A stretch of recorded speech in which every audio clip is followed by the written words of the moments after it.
और अब भगवान श्री राम की वंशावली का विश्लेषण। सुप्रीम कोर्ट में इन दिनों अयोध्या मामले की सुनवाई चल रही है। इसी सुनवाई के बीच 9 अगस्त को सुप्रीम कोर्ट ने रामलला के वकील से एक बड़ा दिलचस्प सवाल पूछा। सुप्रीम कोर्ट ने यह सवाल पूछा कि क्या भगवान श्री राम का कोई वंशज इस समय अयोध्या या दुनिया में मौजूद है। इस पर रामलला के वकील ने जवाब दिया कि उन्हें इसकी कोई जानकारी नहीं। लेकिन आज हमने इस सवाल का जवाब ढूंढने की कोशिश की है। आज हमने भगवान राम के वंश पर एक दिलचस्प विश्लेषण आपके लिए तैयार किया है। भगवान श्री राम को भारतीय संस्कृति की आत्मा कहा जा सकता है, क्योंकि भारतीय संस्कृति में वो सभी आदर्श और मूल्य समाहित हैं जिनकी वजह से भगवान राम को मर्यादा पुरुषोत्तम श्री राम कहा गया है। भगवान राम के पूर्वजों और वंशजों को सूर्यवंशी क्षत्रिय माना जाता है। भारत में मुख्य रूप से क्षत्रियों के 2 वंश माने जाते हैं, सूर्यवंशी क्षत्रिय और चंद्रवंशी क्षत्रिय। इन दोनों क्षत्रिय वंशों ने लंबे समय तक भारत पर राज किया। रामायण और महाभारत भारत के 2 प्रसिद्ध महाकाव्य हैं। रामायण सूर्यवंशी क्षत्रियों का इतिहास है और महाभारत चंद्रवंशी क्षत्रियों का इतिहास है। भगवान राम सूर्यवंशी थे, लेकिन राजा भरत और उनके वंशज पांडव और कौरव चंद्रवंशी थे। प्रसिद्ध ग्रंथ श्री रामचरित मानस में भगवान राम के वंश को बार बार रघुकुल कहा गया है। रघुकुल का अर्थ है राजा रघु का परिवार। इसी परिवार में राजा दशरथ के पुत्र राजा राम हुए। रामचरित मानस की एक बहुत प्रसिद्ध चौपाई है जो आपने भी कई बार सुनी होगी, गाई भी होगी। इस चौपाई में भगवान राम के वंश के गुणों का वर्णन है। रघुकुल रीत सदा चली आई, प्राण जाई पर वचन न जाई। आपने सुना होगा।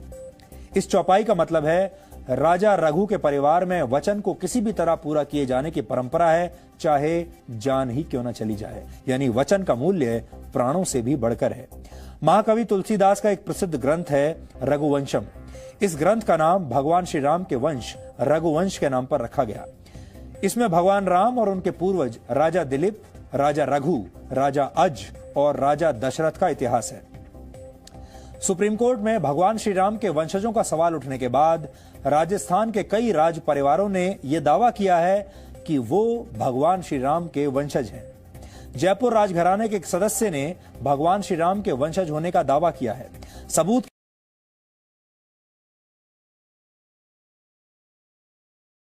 300 पीढ़ियों का एक चार्ट पेश किया है। यह चार्ट आज हमारे पास भी है। इस चार्ट के पहले पेज के आखिर में 60वें नंबर पर राजा रघु का नाम है। इसके बाद राजा अज, राजा दशरथ और फिर राजा राम का नाम है। आपकी स्क्रीन पर हम आपको और बड़ी स्क्रीन पर इसको दिखाने की कोशिश करते हैं। आप इस चार्ट को देख पाएंगे। ये वो चार्ट है और अगर आप ध्यान से देखेंगे, अगर मेरे हाथ में भी अभी ये चार्ट है तो मैं आपको पढ़कर बता सकता हूं। इसमें 60वें नंबर पर अगर आप देखेंगे तो 60वें नंबर पर है रघु, 61 नंबर पर है अज, 62 नंबर पर दशरथ, 63 नंबर पर श्री राम और 64 नंबर पर कुश लिखा हुआ है। ये वो चार्ट है जो अभी हम आपको स्क्रीन पर दिखा रहे थे। महाराणा प्रताप के सिसोदिया राज परिवार के वंशजों ने भी खुद को भगवान श्री राम का वंशज बताया है। आज हमने राज परिवारों के इन दावों पर एक ज्ञानवर्धक वीडियो विश्लेषण तैयार किया है जो आप सबको कुछ नया भी बताएगा और उम्मीद करते हैं कि आपको पसंद भी आएगा।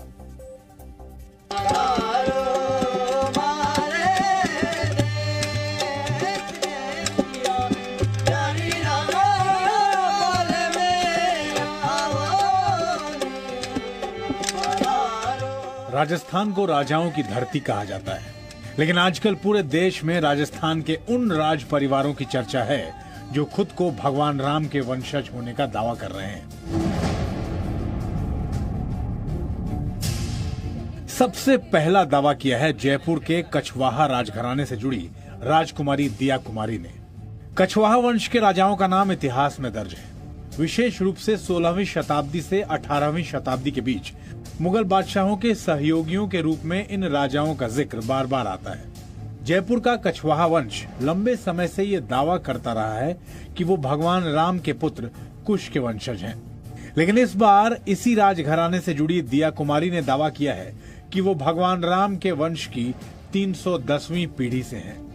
मैंने मेरी ट्वीट में भी कहा कि हमारा परिवार भी कुछ से हम लोग हमारी वंशावली को ट्रेस करते हैं कि श्री राम जी के जो बेटे थे कुछ, हम लोग वहां से हमारी पूरी वंशावली है उसको वहां से हम लोग ले रहे हैं। और मैंने तो बचपन से सुना है, ये बहुत नई बात मेरे लिए नहीं है।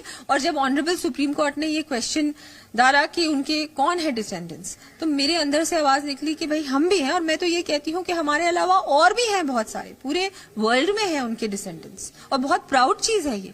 और इसमें पॉलिटिकल हमें बिल्कुल नहीं देखना चाहिए। अगर कोई और भी अपने आप को डिसेंडेंट कहता है तो बहुत अच्छी बात है ये। कछवाहा वंश के पास एक पत्रावली है जिसमें भगवान राम के पूर्वजों और वंशजों की पूरी एक लिस्ट है। इसके अलावा उनके पास 9 दस्तावेज और 2 नक्शे हैं। इस राज परिवार का दावा है कि अयोध्या के जयसिंहपुरा और राम जन्मस्थान कछवाहा वंश के ही राजा सवाई जयसिंह द्वितीय के अधिकार में थे।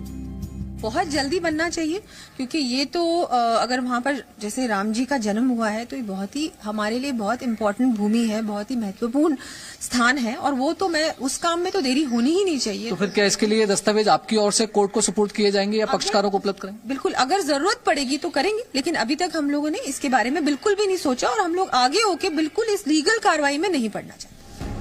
मेवाड़ के सिसोदिया वंश के राज परिवार से जुड़े महाराणा महेंद्र सिंह के पुत्र विश्वराज सिंह ने भी दावा किया है कि उनका वंश भगवान श्री राम के वंश से जुड़ा है।